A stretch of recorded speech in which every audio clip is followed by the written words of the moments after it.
Hey guys, it's your girl Carly. I am back at it. Today's story is called Someone in This Photo is Evil. Oh, no.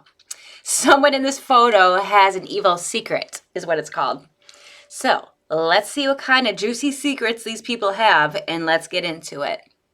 Warning, the ending to this story is very abrupt and very upsetting. But before we get into today's story, if you're a fan of the strange, dark, and mysterious delivered in story format, then you've come to the right place because that's all we do, and we upload once or twice every week. So if that's of interest to you, please offer to curl the like button's hair for their wedding, but then repeatedly touch the top of their Don't do that.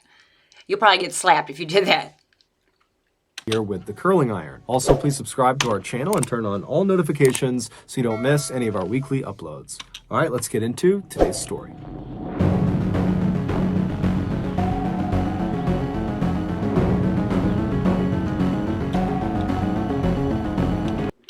The Strangers.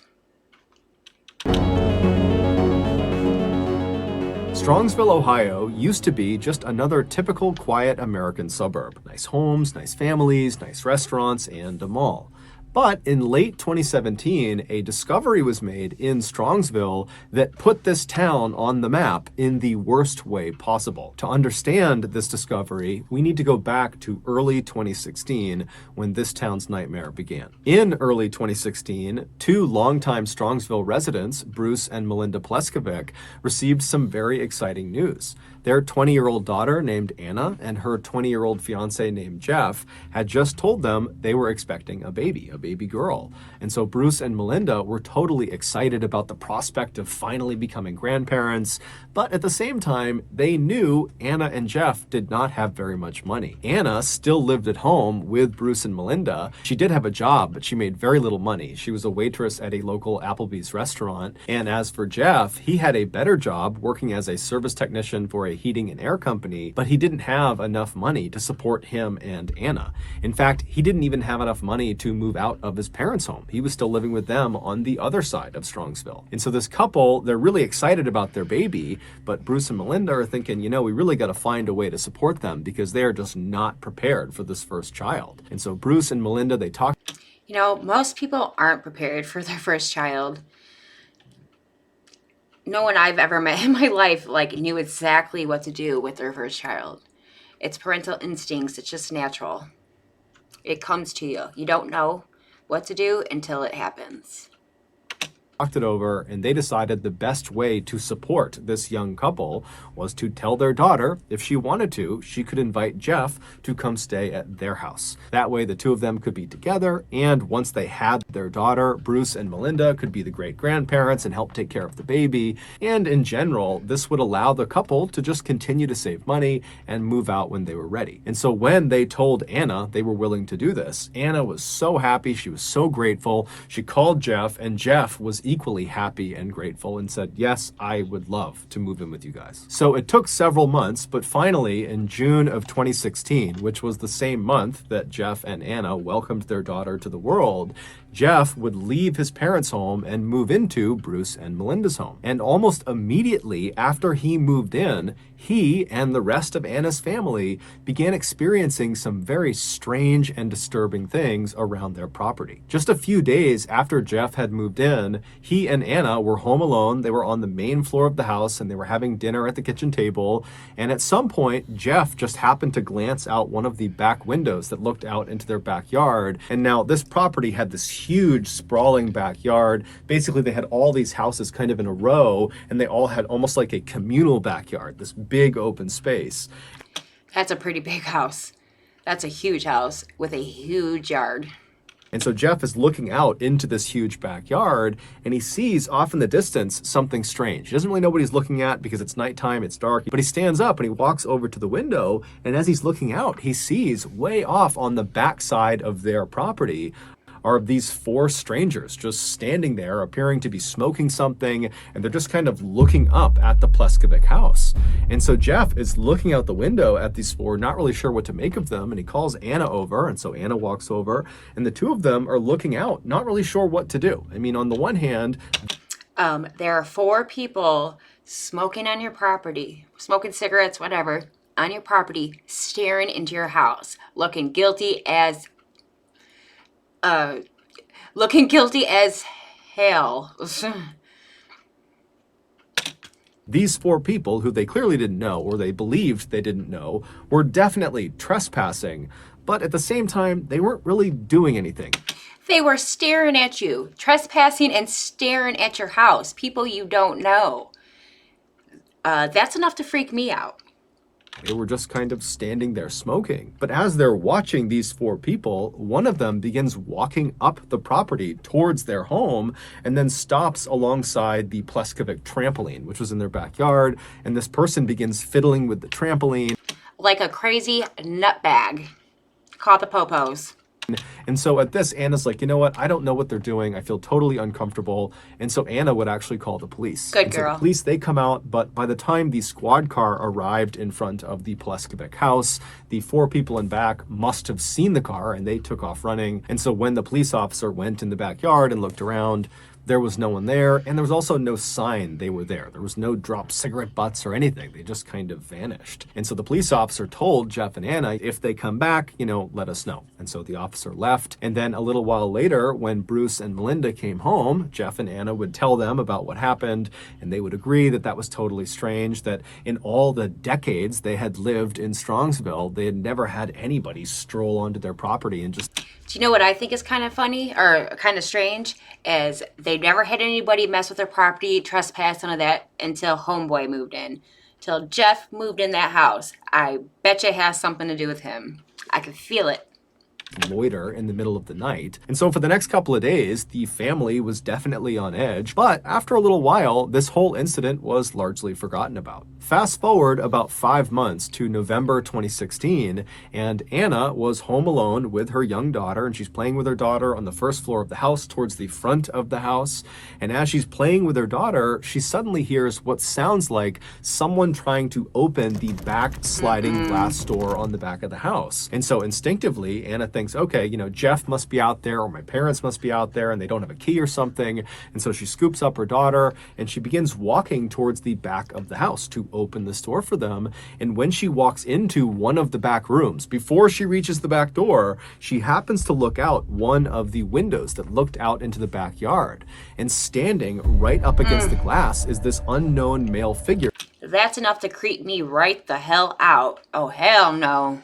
I'd be calling the police again, even though they're not worth a damn half the time, but you gotta try something. With his face pressed up against the glass. And so Anna just freezes and stares at this guy, and then this guy, he notices Anna, and he ducks down out of view. And now Anna's thinking to herself, oh, you can't see me now. Come on. This is the guy. He must have been trying to break in my back door. I'm home alone. I don't know what's going on here. I don't know if he's going to try to break in again. And so she just turns and runs back towards the front of the house. Yeah, I got some weirdo trying to break in my house. She locks the door and she calls the police. Good girl. But by the time the police come out there and they look around, they can't find this unknown figure that was at the back of the house. And there's no sign of an attempted forced entry. And so unfortunately, they told her, look, I'm sure this was very traumatic for you, but there's really nothing we can do here. There's no evidence to suggest who did this. And so please just, keep your house locked. And if you see anybody suspicious on your property, call us back. And so naturally, after the police left and Anna had a chance to contact Jeff and her parents, they were horrified and they rushed home to comfort her. And then after the initial shock of this incident had worn off, the family began to speculate, do you think this might be connected to those four strangers we saw on our property a few months ago? It just seems odd that those two things would happen so close together. And then the family began to think, okay, well then who is this person? Who are these people? What do they want? Why are they targeting us? What's going on? Because as it was, the Pleskovic family, they didn't have any enemies, at least none that they knew of. Not only that, but the time span in between them trespassing is like months apart from each other. That's what's weird to me. That's what makes me think Homeboy Jeff has something to do with it. I mean, no criminal is going to wait 5 months in between in between attempted robberies or whatever they're trying to do. Something's not right. If anything, the people of Strongsville adored this family, especially Melinda, the mother. For the past 20 plus years, she had been a middle school teacher in town and her students adored her. She was also a big-time soccer coach in the community because she had played in college and she was still very passionate about it. So she was this amazing coach. And in the eyes of many parents in the Strongsville community, Melinda was a bit of an inspiration because she was not only the mother to Anna, she was also the mother of an 18-year-old boy named Kyle who had Down syndrome and was nonverbal. And Melinda just had this unbelievable way with him where she was so good to him. She incorporated him in everything. She got him so involved. She sounds like a really good mama. She gave him the best life he could possibly have. And so anytime you saw Kyle with his mother, Kyle would be all smiles. Even though Kyle couldn't speak, it was so obvious his mother made him incredibly happy. But you know, taking care of handicapped children is very trying and very difficult. My sister has been in a wheelchair her entire life. She's what, 33 now? And it is not easy to take care of a handicapped person. And the fact that this kid is smiling and so happy to see his mama every time just shows what a great person and mother she was. But regardless of the reason for these strangers to be lurking around their property, the Pleskovic family was now totally on edge and found themselves constantly looking out the windows, especially at night, in fear. It's time to get a gun, a weapon, a taser, some security cameras, some deadbolt locks, baseball bats in the corners. Whatever you got to do to take care of yours is what they should be doing right now. These strangers were going to come back and might try to break in again. And unfortunately, these strangers would come back. In January of 2017, so 2 months after Anna saw that unknown figure at the window and heard the back door sliding. See, 5 months and then 2 months. Like that doesn't sound right. No burglar is gonna wait almost a year. I mean, no burglar is gonna wait 5 months to try to break in, then wait another 2 months to try to break in. If they want to break in, they're gonna do it. Around, Bruce's car was broken into. It was sitting in the driveway of their property. Someone got inside of it and stole his laptop. And so Bruce, he calls the police and he says, you know, I've got to believe this has to do with the people that are harassing my family. And the police believed him and they began looking around and asking around, but they could never track down the laptop or the thief. And so once again, the family was kind of left blah, on their blah, blah. own. They can't help you. You know, if you see anything else, let us know. Typical answer. There's not much we can do here. A few months later, in July of that year, Anna, Jeff, and their daughter were all home together one night when Anna happened to look out one of the back windows on their first floor, and out on the very back of the property were 3 strangers just standing in that same spot where they saw those 4 strangers smoking the year before. And these 3 strangers are just standing there looking up at the house. And so horrified, Anna calls out to Jeff and says, look, there are 3 people in the back of our property. And so Anna, she pulls out her phone and she's calling the police. And as she's calling the police, Jeff, who's totally upset that there are these people harassing him and his family and making them feel unsafe, he just grabs a flashlight and storms out the back door to go confront these people. That's pretty ballsy. I mean, there's 1 of you, 3 of them, and you don't know what they have. I guess he's trying to protect his family. But as soon as Jeff went out the back door, before he could even shine the light on them, the 3 people had turned and ran and vanished. And so finally, when the police did show up, they were aware of all the calls they had gotten from this family. And so they went out there and they did a serious search for these 3 strangers. But like always, nothing was found. And so the family once again was told, if you see anything else, let us know. The following month, which was August, Anna was home with her daughter, along with her mother, who was upstairs. And as Anna is in the front of the house in the playroom with her daughter, she hears the sound of somebody trying to open that back sliding door. And now immediately her radar is up because she knows what happened the last.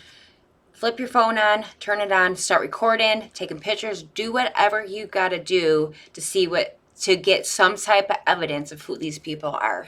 Anything, even if it's just what they're wearing, at least it's something. Time she heard the sound, there was that person in the window. But she's thinking, okay, I can't just immediately call the police. I need to at least look and see if there's someone that I know at the back door. And so she scoops her daughter up, she stands up, and she walks around to the edge of the room she's in, and she kind of peeks her head down this hallway that will give her a clear view of this backsliding glass door. And once she finally has a full view of whoever is there, she screams because there are two large adults, as she would say, standing at the back door trying to force open this door. And so when she screams, these two strangers, they hear it, they turn around and they run. And Melinda, she was upstairs, she hears her daughter scream. I think these people are just messing with her. Because none of the times they weren't able to get in or anything. And it don't seem like they're attempting to steal anything. It kind of seems like they're just trying to scare them. Maybe I'm wrong. I don't know. But we'll see. She comes flying downstairs. She's trying to figure out what's going on. Anna is hysterical. The baby's crying. And so Melinda actually calls the police about what her daughter has just seen. The police come out. They search the property. They can't find anyone. And so again, the police leave and they tell the family, look, I'm sorry this is happening to you, but we can't do anything. So please just let us know if anything else happens, and we'll be out here as soon as we can. We're bound to catch these people, but right now we just don't have much to operate on. The following month, which was September, one of Melinda's car keys would go missing. And whoever had these keys, whoever had stolen these keys, would use it to randomly start Melinda's car in the middle of the night. And they also used it to set off her car alarm at odd hours of the night. And then also during... They are screwing with you hardcore right now. They're playing with your feelings. They're playing with your feelings. In this time frame that her keys were missing, they also discovered that there were nails jammed into the tires of Bruce's car. And so, of course, the family calls the police and tells them about what's going on, but the police can't do anything. And so, very frustrated, Melinda actually takes to Facebook and posts that someone's stolen her keys and please just give them back. And just overall, she's pleading with whoever is harassing her family to just leave them alone. But so much for sleeping in. Whoever still has my stolen keys was playing with the remote at 4:30 a.m. and kept starting the van at 7. Another call to the Strongsville PD. Oh my God, leave us alone.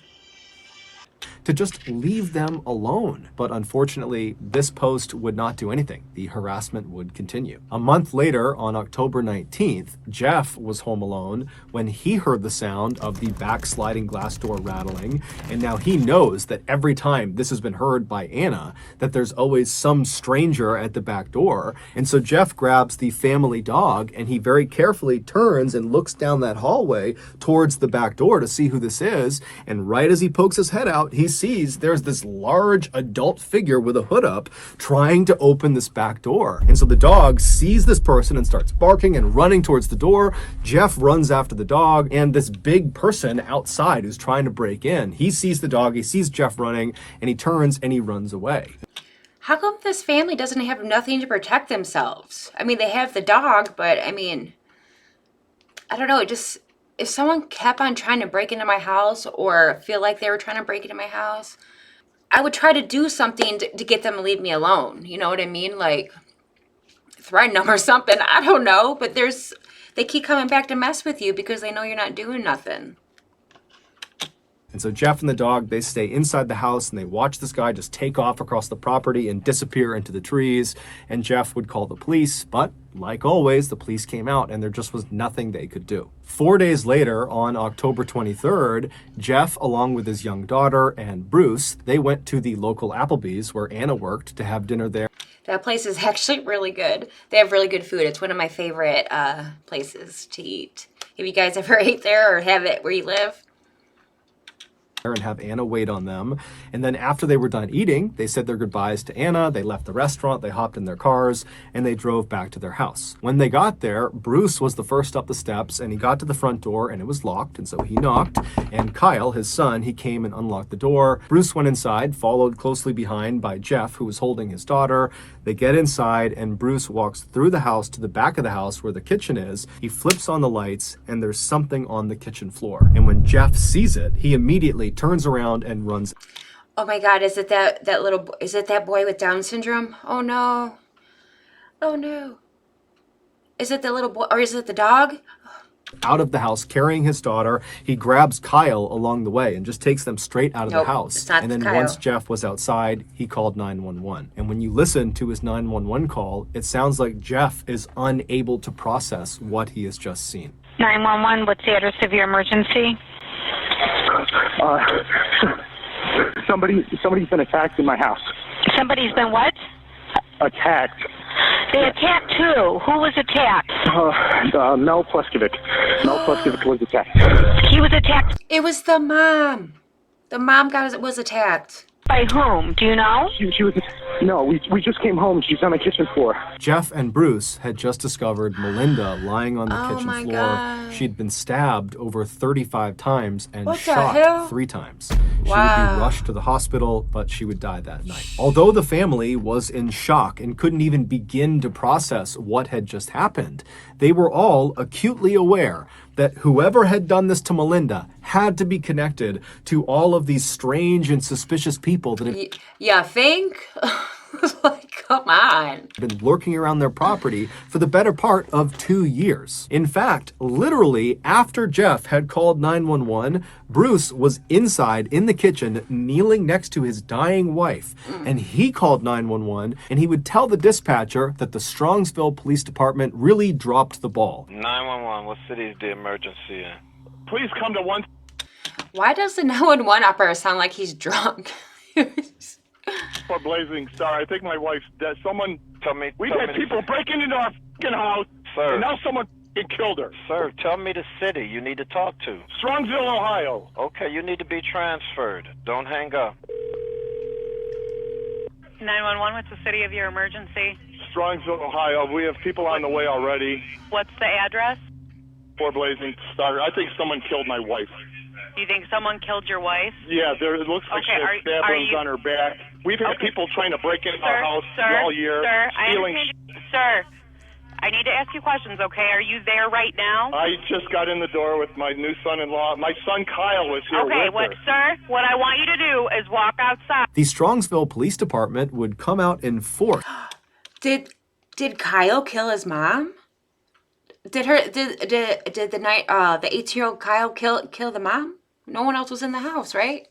For this case, and they would solve it in just 4 days. And when they went public with who killed Melinda, no one could believe it. Back on October 23rd, so this was the night Melinda was discovered, Jeff, along with his young daughter and Melinda and her son Kyle, they were all together in the house. And at some point, Jeff had put his daughter down in her playpen and then went into the kitchen where Melinda was. And he walked up to her, pulled out a knife, and stabbed her over 35 times. I knew it. I called it from the beginning. Something didn't sound right. And then when Melinda fell to the ground, Jeff drew a gun and shot her 3 additional times to make sure she was dead. Now, while he was doing this, his daughter is literally just a few feet away. Straight up piece of, POS. 100% POS. And Kyle, presumably, is also right nearby, but Oh my he has God. no way of understanding what's happening to his mother. And so with these 2 totally innocent lives just right nearby, Jeff would clean off his weapons, Look at and this take guy. off his bloody clothes, and he would hide them inside of his car, and then he would just scoop up his daughter and he would leave the house, leaving Kyle alone in the house with his dying mother in the kitchen, just leaves him there, shuts the door, locks it, and then Jeff and his daughter would drive to Applebee's to have dinner with Melinda's husband and her Wow. daughter. And then after several hours, when they got back to the property, Jeff knew what was waiting for them inside, and he still allowed Bruce to go inside first and discover his dying wife on the kitchen floor. That's Very little awful. is known about why Jeff did this, because Jeff has actually never come out and given his motive for the crime. The running theory is that He's a Jeff nut? actually was not going to be able to pay for the wedding, which was coming up in a couple of days, and the wedding venue had actually contacted Melinda and said, hey, we're canceling the wedding because your future son-in-law can't pay for it. And so Melinda apparently confronted Jeff about his financial troubles, and the theory is he snapped and killed her. The thing is, look at their house. Look how big of a property they have. I'm sure Melinda would have helped them with the wedding. Like, why go all out and kill her over something like that? That sounds petty as hell. However, that can't possibly be the entire story for why he did this, because it would turn out Jeff was found to be responsible for literally every single suspicious event that had taken place around the Pleskovic property leading up to the attack. Meaning, every time they had seen strangers lurking around their property or people trying to break into their house, that had been because of Jeff. Either it was literally Jeff outside being one of these suspicious people, or he had asked friends or hired someone or groups of Look at this frickin' goof. people to pretend to be suspicious people on the property, or Jeff had been the only person to see these suspicious people, and then miraculously when other people attempted to look outside, they were gone. And so obviously Jeff was lying. And so I actually had the opportunity to speak with one of Jeff's childhood friends who was actually living roughly in the Strongsville area when this horrible murder took place. And what this person told me is that what is kind of generally accepted as why Jeff did this, according to the people in Strongsville, is that Jeff apparently loathed Melinda. Even though she had opened her house to him, he loathed. Okay, guys. I might sound like a big idiot for asking this question, but what does loathe mean? I mean, I can assume that it's like dislike or something like that. I mean, I could always, Google it. Hopefully I don't sound like too much of an idiot asking that question. Loathed her, and as soon as he moved in 2016, he began plotting to kill her. And so all of these suspicious events were Jeff's attempt at building this really intricate alibi that they had these strangers out there that were targeting this family, and so that when she would ultimately be killed by him, it would look like these strangers had done it. And So he's been planning this murder since the day he moved in. That's crazy. It's like he never liked her, obviously. Why would he be like thrilled to move in the house? I don't know. It just doesn't sound right. First, it totally worked. Everybody believed, the police, the family, friends, that strangers had broken into the house and killed Melinda.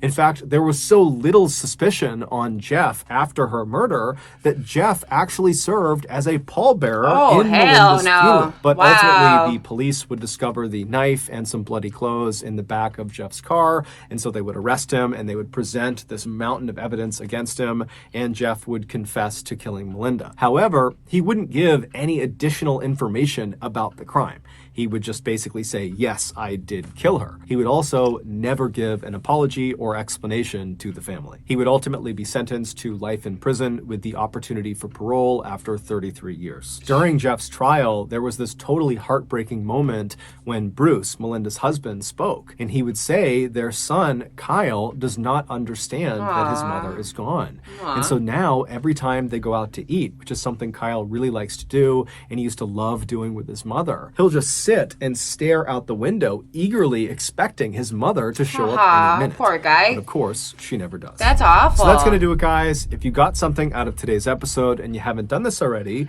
please offer to curl the like button's hair for their wedding, but then repeatedly touch the top of their ear with the curling iron. Also, please subscribe to our channel and turn on all notifications so you don't miss any of our weekly 1 or 2 video uploads. Okay, guys, I hope you like that story. What did you think about Mr. Nutty Nutterson? Right? He got what he deserved, I think. I appreciate you guys watching it to the end. I just want to let you guys know, I just posted another video called What Killed Olivia Mabel. It's my first video where I'm narrating a story. So if you'd like, please check it out with this link right here. And don't forget to comment, like, subscribe, all that good stuff. And until next time, peace.